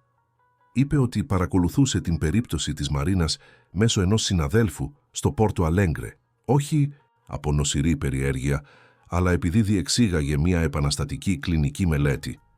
Είχε αναπτύξει ένα νέο πρωτόκολλο θεραπείας, έναν συνδυασμό ανοσοθεραπείας και στοχευμένης γονιδιακής θεραπείας που έδειχνε εξαιρετικά αποτελέσματα σε προχωρημένες περιπτώσεις όπως αυτή της Μαρίνας. Η Μαρίνα ένιωσε την καρδιά της να χτυπά πιο γρήγορα. Ρώτησε γιατί κανείς δεν το είχε αναφέρει νωρίτερα. Η Δευτέρα Ελένη εξήγησε ότι η μελέτη ήταν πολύ πρόσφατη. Είχε εγκριθεί για κλινικές δοκιμές μόλις πριν από 3 μήνες. Το πιο σημαντικό ήταν εξαιρετικά επιλεκτική. Μόνο ασθενείς με έναν πολύ συγκεκριμένο γενετικό δείκτη μπορούσαν να συμμετάσχουν. Η Ελένη είχε εξετάσει τις εξετάσεις της Μαρίνας και είχε ανακαλύψει ότι είχε αυτόν τον δείκτη. Στην πραγματικότητα η Μαρίνα ήταν μια σχεδόν τέλεια υποψήφια για τη θεραπεία. Η Μαρίνα δεν ήξερε τι να νιώσει. Ελπίδα, τρόμο, θυμό που δεν το είχε μάθει νωρίτερα, ρώτησε για τα ποσοστά επιτυχίας. Η Δευτέρα Ελένη ήταν ειλικρινής. Η μελέτη βρισκόταν ακόμα στη φάση 2, συμμετείχαν μόνο 30 ασθενείς. Από τους πρώτους 15 που είχαν ολοκληρώσει το πλήρες πρωτόκολλο, οι 12 είχαν εισέλθει σε πλήρη ύφεση. 3 δεν είχαν ανταποκριθεί. Οι πιθανότητες ήταν καλές, αλλά όχι εγγυημένες. Υπήρχαν επίσης σημαντικές παρενέργειες, συμπεριλαμβανομένης της ακραίας κόπωσης, της σοβαρής ναυτίας και ενός μικρού αλλά πραγματικού κινδύνου σοβαρών επιπλοκών. Η Μαρίνα έμεινε σιωπηλή για αρκετή ώρα, επεξεργαζόμενη τα δεδομένα. Μόλις πριν από 3 μήνες θα το είχε απορρίψει αμέσως. Είχε συμφιλιωθεί με την κατάστασή της, είχε βρει νόημα στους τελευταίους της μήνες, είχε τακτοποιήσει τις υποθέσεις της. Αλλά τώρα, με τον Ραφαήλ να αναλαμβάνει την εταιρεία, με το Ίδρυμα Γιάννης Σίβας να αρχίζει να ανθίζει, με τόσα πολλά ακόμα να γίνουν, είχε άραγε το δικαίωμα να αρνηθεί μια ευκαιρία, όσο μικρή κι αν ήταν. Ρώτησε πόσο χρόνο είχε για να αποφασίσει. Η Δευτέρα Ελένη είπε ότι ιδανικά έπρεπε να ξεκινήσουν μέσα σε 2 εβδομάδες. Όσο νωρίτερα, τόσο καλύτερες οι πιθανότητες. Η Μαρίνα ευχαρίστησε τη γιατρό, ζήτησε τα στοιχεία επικοινωνίας της, υποσχέθηκε να το σκεφτεί.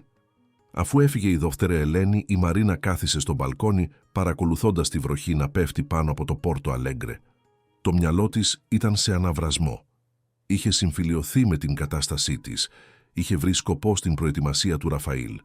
Είχε βιώσει μια διάβγεια και ένα νόημα που δεν είχε νιώσει ποτέ πριν. Και τώρα αυτό, μια ευκαιρία, μια πιθανότητα για περισσότερο χρόνο. Αλλά με τι κόστος? Θα έπρεπε να περάσει μήνες εξουθενωτικής θεραπείας χωρίς εγγύησης. Θα έπρεπε να βάλει τη ζωή της σε παύση ξανά, να επιστρέψει στο να είναι ασθενής, αντί για μέντορας, φίλη, ηγέτης. Όταν ο Ραφαήλ επέστρεψε από το Σάο Πάολο εκείνο το βράδυ, βρήκε τη Μαρίνα ακόμα στο μπαλκόνι, τυλιγμένη σε μια κουβέρτα, να κοιτάζει την πόλη. Κάθισε δίπλα της, δεν είπε τίποτα, απλώς περίμενε. Τελικά η Μαρίνα του μίλησε για την επίσκεψη της Δευτέρα Ελένης, για την κλινική μελέτη, για την απόφαση που έπρεπε να πάρει. Ο Ραφαήλ άκουγε σιωπηλός, το πρόσωπό του αδύνατο να διαβαστεί. Όταν η Μαρίνα τελείωσε, στράφηκε προς αυτόν και τον ρώτησε τι πίστευε ότι έπρεπε να κάνει. Ο Ραφαήλ πήγε στην κουζίνα, επέστρεψε με 2 ζεστά φλιτζάνια τσάι. Κάθισε ξανά, σκέφτηκε για αρκετή ώρα πριν απαντήσει. Είπε ότι δεν μπορούσε να πάρει αυτή την απόφαση για εκείνη, ότι ήταν κάτι πολύ προσωπικό, πολύ σημαντικό. Αλλά μπορούσε να μοιραστεί αυτό που ένιωθε. Είπε ότι εγωιστικά, το κομμάτι του που είχε βρει μια φίλη, μια μέντορα, κάποια που είχε βαθιά σημασία, ήθελε να το δοκιμάσει, ήθελε περισσότερο χρόνο μαζί της. Αλλά το κομμάτι του που την γνώριζε πραγματικά, που κατανοούσε το ταξίδι της τους τελευταίους μήνες, θα σεβόταν οποιαδήποτε απόφαση κι αν έπαιρνε. Στη συνέχεια, πρόσθεσε κάτι που η Μαρίνα δεν περίμενε. είπε ότι φοβόταν όλους αυτούς τους μήνες. Φοβόταν να αναλάβει την εταιρεία μόνος του, φοβόταν να απογοητεύσει τη Μαρίνα, φοβόταν ότι δεν θα ήταν αντάξιος της κληρονομιάς που του εμπιστευόταν. Αλλά τους τελευταίους μήνες, δουλεύοντας δίπλα-δίπλα μαζί της, είχε μάθει κάτι κρίσιμο. Είχε μάθει ότι η ηγεσία δεν ήταν να έχεις όλες τις απαντήσεις, ήταν να κάνεις τις σωστές ερωτήσεις. Δεν ήταν να είσαι τέλειος, ήταν να είσαι έντιμος. Δεν ήταν να ελέγχεις τα πάντα, ήταν να εμπιστεύεσαι τους σωστούς ανθρώπους. Ο Ραφαήλ είπε ότι ένιωθε έτοιμος τώρα, όχι επειδή τα ήξερε όλα, αλλά επειδή είχε εσωτερικεύσει τις αξίες που η Μαρίνα και ο πατέρας της πριν από αυτήν είχαν υποστηρίξει. Είπε ότι αν η Μαρίνα αποφάσιζε να κάνει τη θεραπεία, θα ήταν εκεί για να τη στηρίξει σε κάθε βήμα. Και αν αποφάσιζε να μην το κάνει, θα ήταν εκεί επίσης, τιμώντας κάθε στιγμή που τους απέμενε. Η Μαρίνα έκλαψε, όχι από λύπη, αλλά από ευγνωμοσύνη. Ευγνωμοσύνη που είχε βρει τον Ραφαήλ, που είχε ζήσει αυτούς τους εξαιρετικούς μήνες, που είχε βιώσει μια τόσο βαθιά ανθρώπινη σύνδεση στις τελικές στιγμές της ζωής της, ή ίσως δεν ήταν οι τελικές στιγμές. Ίσως υπήρχε περισσότερος χρόνος. Ίσως υπήρχε μια ευκαιρία.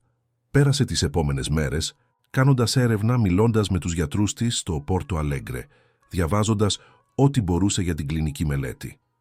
Τα δεδομένα ήταν πολλά υποσχόμενα, αλλά όχι οριστικά. Ήταν ένα στοίχημα, ένα άλμα πίστης. Τελικά πήρε μια απόφαση. Θα έκανε τη θεραπεία, όχι επειδή φοβόταν τον θάνατο, είχε συμφιλιωθεί με αυτό, αλλά επειδή υπήρχαν περισσότερα που ήθελε να κάνει. Ήθελε να δει το Ίδρυμα Γιάννης Σίβας να μεγαλώνει. Ήθελε να δει τους πρώτους υποτρόφους να αποφυτούν. Ήθελε να είναι εκεί όταν ο Ραφαήλ άνοιγε το 30ο συνεργείο. Ήθελε να ζήσει, όχι απλώς να υπάρχει, αλλά είχε έναν όρο. Θα έκανε τη θεραπεία στο Σάο Πάολο, αλλά θα συνέχιζε να εργάζεται με τον Ραφαήλ όσο της επέτρεπε η κατάστασή της. Δεν θα γινόταν μία παθητική ασθενής που περίμενε σε ένα νοσοκομείο. Θα ζούσε κάθε μέρα που της δινόταν με σκοπό και νόημα. Η δοκτράρε Ελένη συμφώνησε, αρκεί η Μαρίνα να ακολουθούσε αυστηρά το πρωτόκολλο και να ξεκουραζόταν όταν χρειαζόταν. Η θεραπεία ξεκίνησε 2 εβδομάδες αργότερα. Ήταν βάναυση. Οι πρώτες συνεδρίες ανοσοθεραπείας άφησαν τη Μαρίνα τόσο αδύναμη που μετά βίας μπορούσε να σηκωθεί από το κρεβάτι. Η ναυτία ήταν συνεχής, εξουθενωτική. Υπήρχαν μέρες που μετάνιωνε για την απόφαση, μέρες που ήθελε να τα παρατήσει.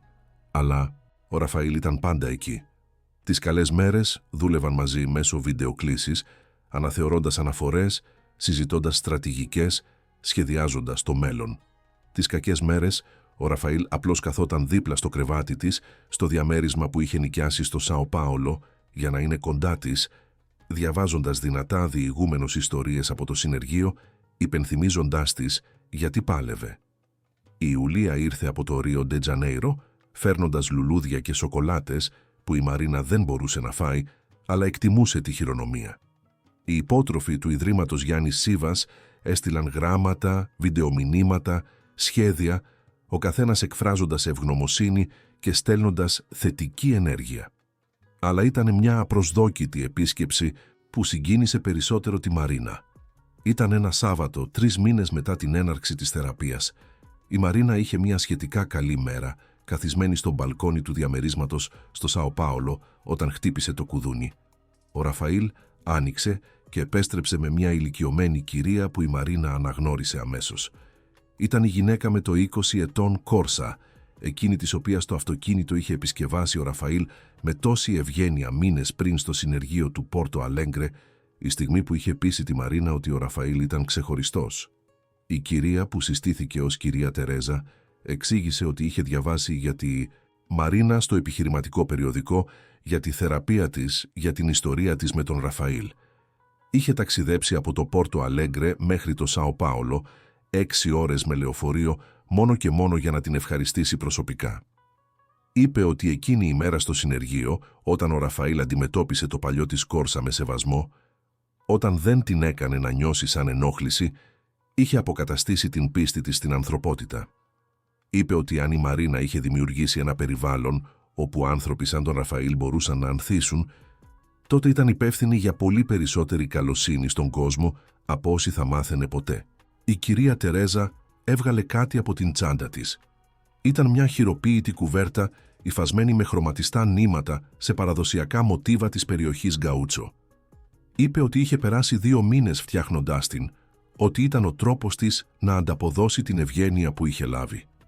Η Μαρίνα πήρε την κουβέρτα με τρεμάμενα χέρια, νιώθοντας το βάρος της αγάπης και της φροντίδας υφασμένο σε κάθε βελονιά.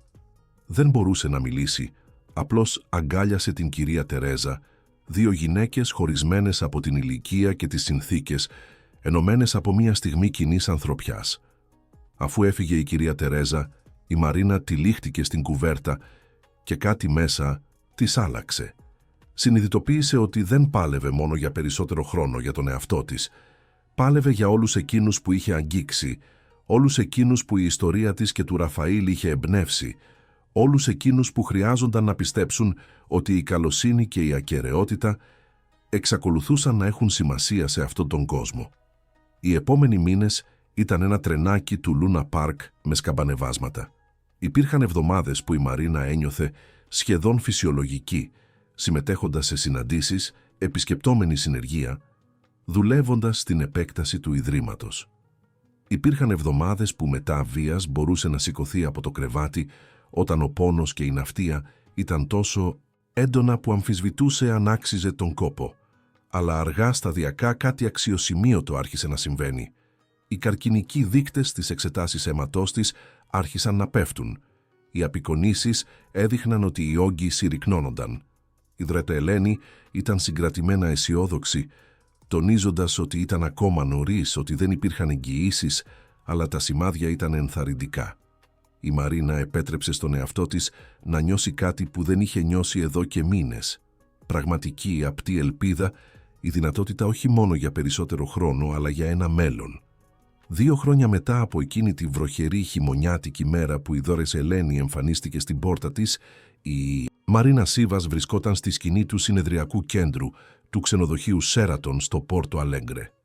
Ήταν εκεί όχι ως ασθενής, όχι ως επιχειρηματίας στα πρόθυρα του θανάτου, αλλά ως επιζήσασα, μια γυναίκα που είχε κοιτάξει την Άβυσσο και είχε επιστρέψει. Η περίσταση ήταν η τελετή αποφοίτησης της πρώτης τάξης υποτρόφων του Ιδρύματος Γιάννης Σίβας, εκείνων των 20 νέων που είχαν λάβει τις υποτροφίες τους 2 χρόνια νωρίτερα. Η Μαρίνα κοίταξε τις καρέκλες όπου κάθονταν οι απόφοιτοι με τις νέες τους στολές, τα πρόσφατα αποκτηθέντα τεχνικά τους διπλώματα, τα πρόσωπά τους να λάμπουν από περηφάνεια και ελπίδα. Είδε τον Κώστα, το αγόρι, από το Ελιόπολης που τώρα διαχειριζόταν ένα από τα συνεργεία στο Σάο Πάολο, συντηρώντας τα μικρότερα αδέλφια του με αξιοπρέπεια. Είδε τη Βεατρίκη, τη νεαρή τρανς από το Σεαρά, που είχε γίνει μία από τις πιο περιζήτητες μηχανικούς στο Ρίο ντε Τζανέιρο, γνωστή όχι μόνο για την τεχνική της ικανότητα, αλλά και για την ενσυναίσθησή της με πελάτες που ένιωθαν περιθωριοποιημένοι. Είδε τον Γιουνιόρ, ο οποίος είχε ανοίξει το δικό του μικρό συνεργείο στο κομπλέξο Ντο Αλεμάο, προσφέροντας ποιοτικές υπηρεσίες σε προσιτές τιμές για την κοινότητά του. Ο Ραφαήλ ήταν δίπλα στη Μαρίνα στη σκηνή. Τα τελευταία 2 χρόνια είχε μεταμορφώσει τη Σίλβα Άουτο με τρόπους που εκείνη δεν είχε φανταστεί ποτέ. Είχε ανοίξει 6 νέα συνεργεία, όλα λειτουργώντας με τις ίδιες αρχές ακεραιότητας και αριστείας. Είχε δημιουργήσει συνεργασίες με κατασκευαστές αυτοκινήτων για προγράμματα κατάρτισης. Το πιο σημαντικό, είχε δημιουργήσει μια εταιρική κουλτούρα που προσέλκυε τα καλύτερα ταλέντα όχι με τον υψηλότερο μισθό, αν και πλήρωνε καλά, αλλά με την ευκαιρία να είναι μέρος κάτι σημαντικού. Η εταιρεία είχε παρουσιαστεί σε εθνικά επιχειρηματικά περιοδικά ως παράδειγμα του πώς η ηθική και η κερδοφορία μπορούσαν να συνυπάρξουν. Τα έσοδα είχαν αυξηθεί κατά 40%, όχι μέσω αμφίβολων πρακτικών, αλλά μέσω φήμης στόμα με στόμα, πιστών πελατών που έφερναν φίλους και οικογένεια επειδή εμπιστεύονταν.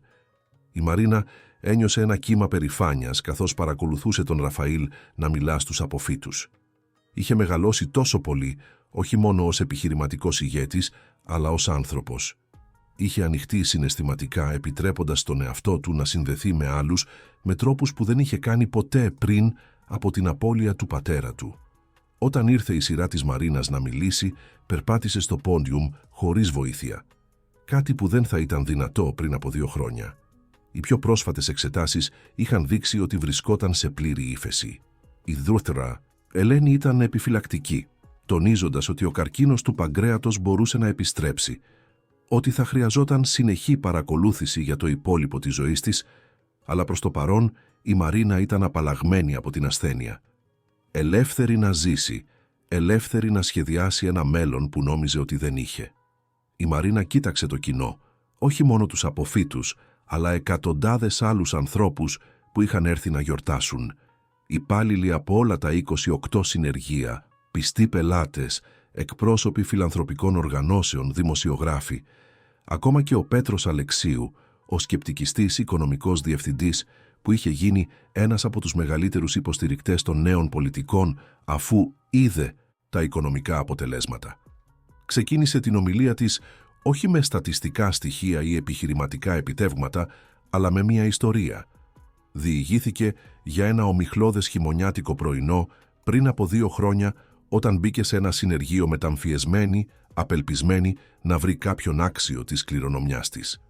Μίλησε για έναν νεαρό μηχανικό που αντιμετώπισε μια ηλικιωμένη κυρία με ένα παλιό αυτοκίνητο με την ίδια αξιοπρέπεια που θα αντιμετώπιζε έναν πλούσιο πελάτη με ένα πολυτελές όχημα. Μίλησε για μια σκληρή δοκιμασία και την απάντηση που άλλαξε τα πάντα, μια απάντηση που δεν αφορούσε τον θυμό ή τον φόβο, αλλά την ακεραιότητα και τον σκοπό. Μίλησε για το πώς εκείνη η συνάντηση είχε μεταμορφώσει όχι μόνο μια εταιρεία, αλλά 2 ζωές, αποδεικνύοντας ότι μερικές φορές οι πιο σημαντικές συνδέσεις έρχονται στις πιο απροσδόκητες στιγμές. Στη συνέχεια, η Μαρίνα κοίταξε απευθείας τους αποφύτους. Τους είπε ότι επρόκειτο να εισέλθουν σε έναν κόσμο που συχνά ανταμείβει τις συντομεύσεις, που γιορτάζει το κέρδος πάνω από τις αρχές, που βάζει το αποτέλεσμα πάνω από τις σχέσεις. Είπε ότι θα υπήρχαν πειρασμοί, πιέσεις να συμβιβάσουν τις αξίες τους, στιγμές που το να κάνουν το σωστό θα φαινόταν πολύ δαπανηρό. Αλλά τους οικέτευσε να θυμούνται αυτή τη νύχτα, αυτή την κοινότητα, αυτή την υπόσχεση. Είπε ότι ο καθένας τους είχε τη δύναμη να είναι σαν τον Ραφαήλ, να μετατρέψει μια συνηθισμένη στιγμή σε κάτι εξαιρετικό μέσω του τρόπου που επέλεγαν να αντιμετωπίζουν τους ανθρώπους. Κάθε αλληλεπίδραση με έναν πελάτη ήταν μια ευκαιρία να αποκαταστήσουν την πίστη στην ανθρωπότητα ή να τη διαβρώσουν λίγο περισσότερο. Κάθε απόφαση σχετικά με την ειλικρίνεια ή την εξαπάτηση διαμόρφωνε όχι μόνο τις δικές τους ζωές, αλλά και το είδος του κόσμου που δημιουργούσαν. Στη συνέχεια, η Μαρίνα έκανε κάτι απροσδόκητο. Κάλεσε τον Ραφαήλ να την συνοδεύσει στο πόντιουμ και ανακοίνωσε κάτι που ούτε εκείνος γνώριζε. Δόριζε το 30% της συμμετοχής της στη Silva Auto, όχι σε φιλανθρωπικές οργανώσεις όπως είχε αρχικά σχεδιάσει, αλλά δημιουργούσε ένα διαρκές ταμείο. Τα μερίσματα αυτής της συμμετοχής θα χρηματοδοτούσαν για πάντα το Ίδρυμα Γιάννης Σίβας, διασφαλίζοντας ότι οι μελλοντικές γενιές νέων θα είχαν τις ίδιες ευκαιρίες που είχαν λάβει εκείνοι οι 20 υπότροφοι. Επιπλέον, δημιουργούσε ένα πρόγραμμα όπου οι απόφοιτοι που ξεχώριζαν θα μπορούσαν τελικά να γίνουν μέτοχοι μειοψηφίας σε νέα συνεργεία. Όχι απλώς υπάλληλοι, αλλά ιδιοκτήτες, χτίζοντας πλούτο και ευκαιρίες στις δικές τους κοινότητες. Το κοινό ξέσπασε σε χειροκροτήματα. Ο Ραφαήλ ήταν εμφανώς συγκινημένος, δάκρυα έτρεχαν ελεύθερα στο πρόσωπό του. Αγκάλιασε τη Μαρίνα στη σκηνή, αδιαφορώντας για τους εκατοντάδες ανθρώπους που παρακολουθούσαν, αδιαφορώντας για τις κάμερες που κατέγραφαν τη στιγμή. Ήταν μια αγκαλιά ευγνωμοσύνης, αγάπης, 2 ψυχών που είχαν βρει η μία την άλλη όταν τη χρειάζονταν περισσότερο. Μετά την τελετή ακολούθησε δεξίωση στην παρακείμενη αίθουσα. Η Μαρίνα κυκλοφορούσε ανάμεσα στους καλεσμένους, συνομιλώντας, γελώντας, απολαμβάνοντας κάθε στιγμή. Ένιωσε πιο ζωντανή από ό,τι είχε νιώσει εδώ και χρόνια. Ίσως πιο ζωντανή από ό,τι είχε νιώσει ποτέ. Δεν ήταν μόνο η ύφεση του καρκίνου, αν και αυτό ήταν εξαιρετικό. Ήταν ο σκοπός, η σύνδεση, το νόημα που είχε βρει. Η κυρία Τερέζα ήταν εκεί, φορώντας τα ίδια απλά αλλά καθαρά ρούχα που φορούσε εκείνη τη μέρα στο συνεργείο. Έφερε την εγγονή της, ένα 12χρονο κορίτσι που ονειρευόταν να γίνει μηχανικός αυτοκινήτων. Η Μαρίνα πέρασε μισή ώρα συζητώντας με το κορίτσι, ενθαρρύνοντας τα όνειρά της, υποσχόμενη ότι όταν έρθει η ώρα θα την περίμενε μια υποτροφία στο Ίδρυμα Γιάννης Σίβας. Η Ιουλία είχε ταξιδέψει από το Ρίο με συναρπαστικά νέα. Το συνεργείο της Κοπακαμπάνα είχε γίνει το πιο κερδοφόρο του δικτύου, όχι μέσω αμφισβητούμενων πρακτικών, αλλά μέσω καθαρής αριστείας. Επιπλέον, 3 μηχανικοί του συνεργείου είχαν μόλις ανοίξει τις δικές τους επιχειρήσεις, χρησιμοποιώντας άτοκα δάνεια από τη Silva Auto, μέρος ενός νέου προγράμματος για την ενθάρρυνση της ηθικής επιχειρηματικότητας. Ακόμα και ο Μάριος Τσαβέας εμφανίστηκε, εκπλήσοντας τους πάντες. Ο άνδρας που η Μαρίνα είχε απολύσει πριν από 2 χρόνια ήταν εμφανώς αλλαγμένος. Την πλησίασε διστακτικά, μη γνωρίζοντας αν θα ήταν ευπρόσδεκτος. Η Μαρίνα θα μπορούσε να τον είχε απορρίψει, θα μπορούσε να είχε κρατήσει κακία, αλλά είχε μάθει πολλά τα τελευταία 2 χρόνια για τη συγχώρεση και τις δεύτερες ευκαιρίες. Τον κάλεσε να μιλήσουν κατηδίαν. Ο Μάριος εξήγησε ότι η απόλυση ήταν ένα βάναυσο ξύπνημα. Είχε χάσει τα πάντα, τη φήμη του, τις οικονομίες του σε νομικές μάχες, σχεδόν την οικογένειά του. Αλλά στη διαδικασία είχε κάνει κάτι που δεν είχε κάνει ποτέ πριν, είχε κοιτάξει ειλικρινά τον εαυτό του και τις επιλογές που είχε κάνει. Είχε αναζητήσει θεραπεία, είχε κάνει αποκαταστάσεις όπου μπορούσε, είχε ξεκινήσει μια μικρή επιχείρηση ειλικρινούς συμβουλευτικής για συνεργεία, διδάσκοντας ηθικές πρακτικές, ειρωνικά. Δεν περίμενε συγχώρεση, είπε, δεν την άξιζε. Αλλά ήθελε η Μαρίνα να ξέρει ότι ο τρόπος που τον είχε αντιμετωπίσει με άμεση ειλικρίνεια αλλά χωρίς περιττή σκληρότητα είχε φυτέψει έναν σπόρο αλλαγής. Είχε σώσει όχι μόνο την εταιρεία, αλλά ίσως την ψυχή του. Η Μαρίνα άκουσε σιωπηλή, μετά του έτεινε το χέρι. Είπε ότι όλοι άξιζαν μια δεύτερη ευκαιρία, ότι η ίδια είχε λάβει μία όταν οι γιατροί της έδωσαν μήνες ζωής και τώρα ήταν εκεί, χρόνια αργότερα, σε πλήρη ύφεση. Πρότεινε ότι ίσως ο Μάριος θα μπορούσε να συνεργαστεί με το Ίδρυμα Γιάννης Σίβας, αναπτύσσοντας προγράμματα σπουδών επαγγελματικής ηθικής. Ο Μάριος δέχτηκε με ευγνωμοσύνη, η φωνή του έσπασε από συγκίνηση. Καθώς η νύχτα προχωρούσε, η Μαρίνα βρέθηκε μόνη για μια στιγμή στο μπαλκόνι του ξενοδοχείου, κοιτάζοντας το Πόρτο Αλέγκρε φωτισμένο τη νύχτα. Ο ποταμός Γκουαΐμπα αντανακλούσε τα φώτα της πόλης σαν ένας σπασμένος καθρέφτης, όμορφος στην ατέλειά του.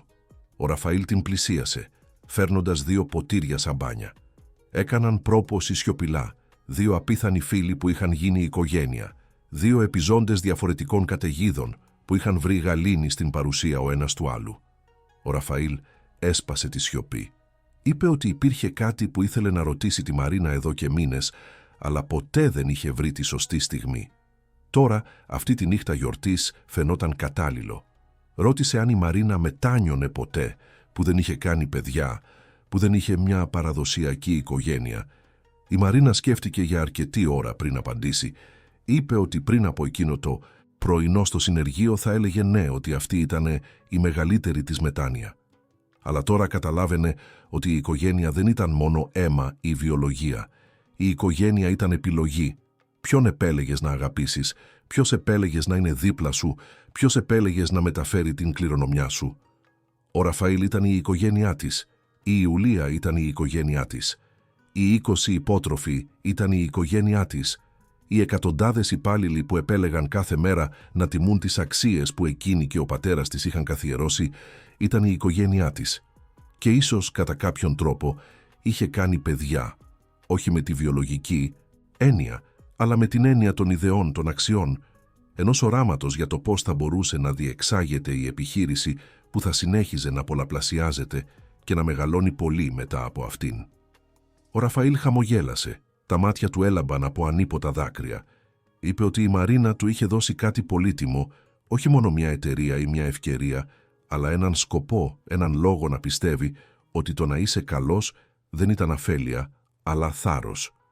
Του είχε διδάξει ότι η αληθινή επιτυχία δεν μετριόταν σε πόσα μηδενικά είχε στον τραπεζικό του λογαριασμό, αλλά σε πόσες ζωές άγγιζε θετικά, και ότι η μεγαλύτερη κληρονομιά που μπορούσε να αφήσει κάποιος δεν ήταν ο υλικός πλούτος, αλλά ένας κόσμος ελαφρώς καλύτερος από αυτόν που βρήκε. 3 χρόνια πέρασαν από εκείνη την τελετή αποφοίτησης. Η Μαρίνα συνέχιζε σε ύφεση, αψηφώντας τις στατιστικές, ζώντας κάθε μέρα με την ένταση κάποιου που γνώρισε την εγκύτητα του θανάτου και επέλεξε να αγκαλιάσει τη ζωή πλήρως. Η Silva Auto είχε αυξηθεί σε 35 συνεργεία. Το Ίδρυμα Γιάννης Σίβας είχε χορηγήσει υποτροφίες σε περισσότερους από 200 νέους από υποβαθμισμένες κοινότητες σε όλη τη Βραζιλία. Από αυτούς, 120 είχαν ήδη αποφοιτήσει και εργάζονταν, οι περισσότεροι στην ίδια τη Silva Auto, άλλοι στις δικές τους επιχειρήσεις, όλοι μεταφέροντας τις αξίες της ακεραιότητας και της αριστείας. Ο Ραφαήλ είχε παντρευτεί την Ιουλία σε μια απλή αλλά συγκινητική τελετή στο αρχικό συνεργείο της Βόρειας Ζώνης, το μέρος όπου όλα είχαν ξεκινήσει.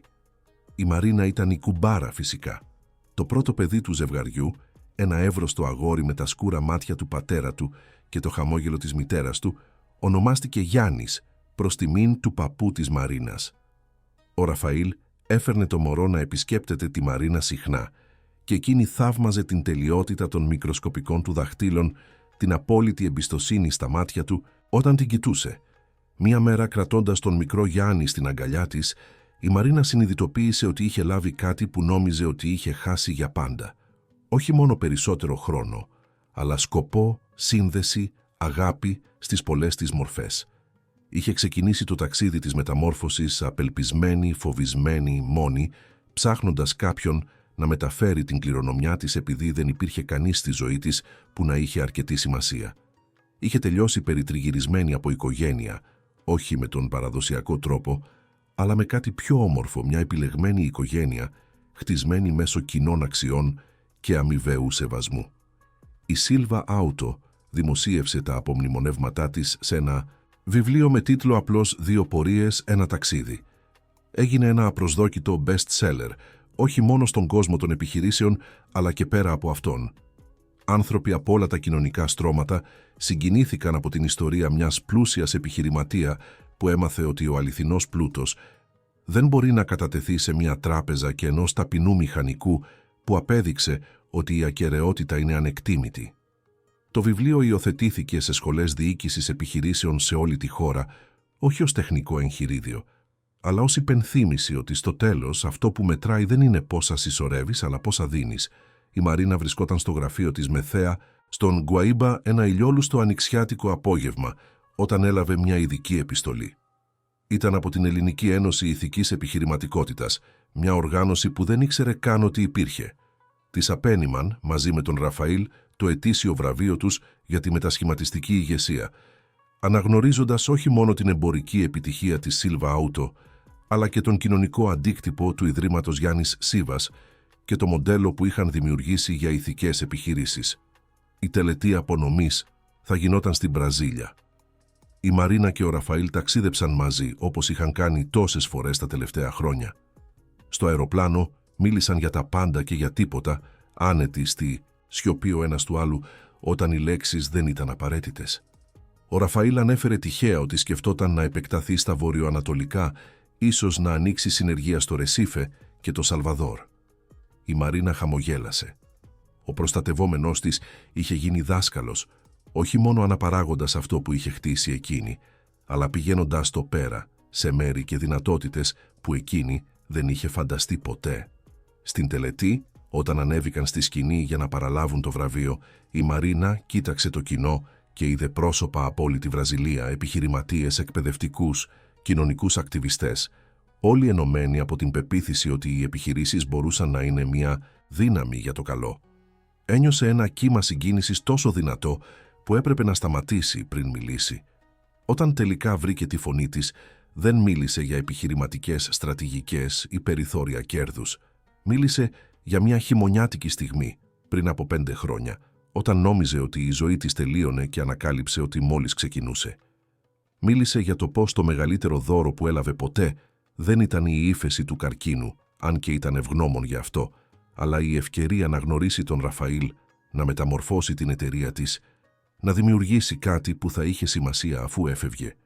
Μίλησε για το πώς κάθε άτομο σε αυτή την αίθουσα είχε τη δύναμη να κάνει το ίδιο, να επιλέξει την ακεραιότητα έναντι της ευκολίας, τους ανθρώπους έναντι των κερδών, την κληρονομιά έναντι των βραχυπρόθεσμων κερδών. και μίλησε για το πώς η αληθινή επιτυχία δεν είναι να αποφύγεις την αποτυχία ή τον θάνατο, αλλά να ζεις με τέτοιο τρόπο ώστε όταν έρθει το τέλος, αναπόφευκτα, να μπορείς να κοιτάξεις πίσω χωρίς τύψεις, γνωρίζοντας ότι έκανες τη διαφορά, ότι άγγιξες ζωές, ότι άφησες τον κόσμο λίγο καλύτερο από αυτόν που βρήκες. Όταν τελείωσε, υπήρξε μια στιγμή απόλυτης σιωπής. Στη συνέχεια, σαν κύμα, το κοινό σηκώθηκε όρθιο σε επευφημία. Δεν ήταν απλώς χειροκρότημα, ήταν αναγνώριση, σύνδεση. Η κοινή αίσθηση ότι όλοι εκεί ήταν μέρος κάτι μεγαλύτερου, ενός κινήματος ίσως, για να ανακτήσουν την ψυχή των επιχειρήσεων, για να θυμηθούν ότι πίσω από κάθε συναλλαγή υπήρχαν ανθρώπινα όντα, το καθένα με ιστορίες, ελπίδες, αξιοπρέπεια που άξιζε να τιμηθεί.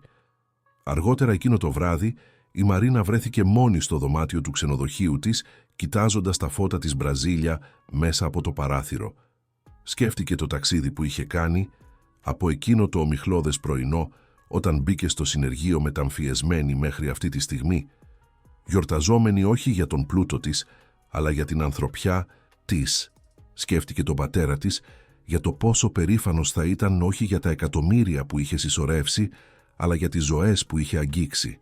Σκέφτηκε τον Ραφαήλ για το πώς μια τυχαία συνάντηση είχε μετατραπεί στην πιο σημαντική φιλία της ζωής της. Και σκέφτηκε το μέλλον, όχι με φόβο ή αγωνία, αλλά με ήσυχη περιέργεια. Δεν ήξερε πόσο χρόνο είχε, κανείς δεν ξέρει πραγματικά. Ο καρκίνος θα μπορούσε να επιστρέψει ή θα μπορούσε να έχει δεκαετίες μπροστά της. Αλλά τώρα καταλάβαινε ότι η ποσότητα του χρόνου δεν ήταν αυτό που είχε σημασία. Ήταν η ποιότητα, ήταν το νόημα, ήταν το να ζει κάθε μέρα με πρόθεση και σκοπό.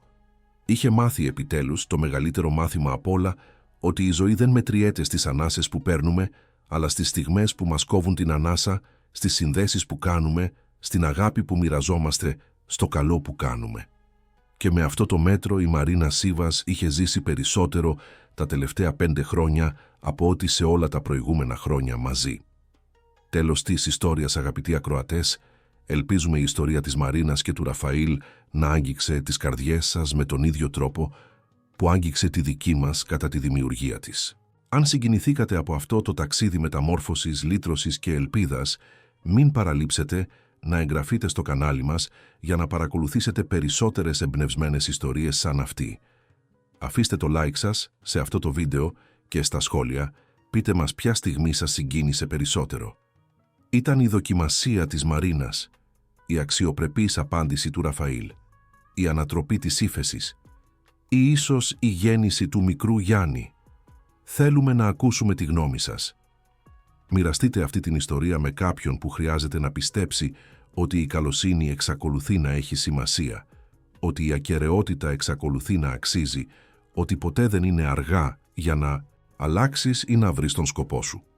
Κάθε μέρα φέρνουμε μοναδικές αφηγήσεις που εξερευνούν την πολυπλοκότητα και την ομορφιά της ανθρώπινης ζωής. Μην χάσετε τα επόμενα περιεχόμενά μας. Ενεργοποιήστε το καμπανάκι των ειδοποιήσεων για να ενημερώνεστε κάθε φορά που δημοσιεύουμε μια νέα ιστορία. Και θυμηθείτε, όπως ανακάλυψαν η Μαρίνα και ο Ραφαήλ, η αληθινή επιτυχία δεν βρίσκεται σε αυτό που συσσωρεύουμε, αλλά σε αυτό που μοιραζόμαστε. Σας ευχαριστούμε που είστε μέρος της κοινότητας των ακροατών μας. Μέχρι την επόμενη ιστορία.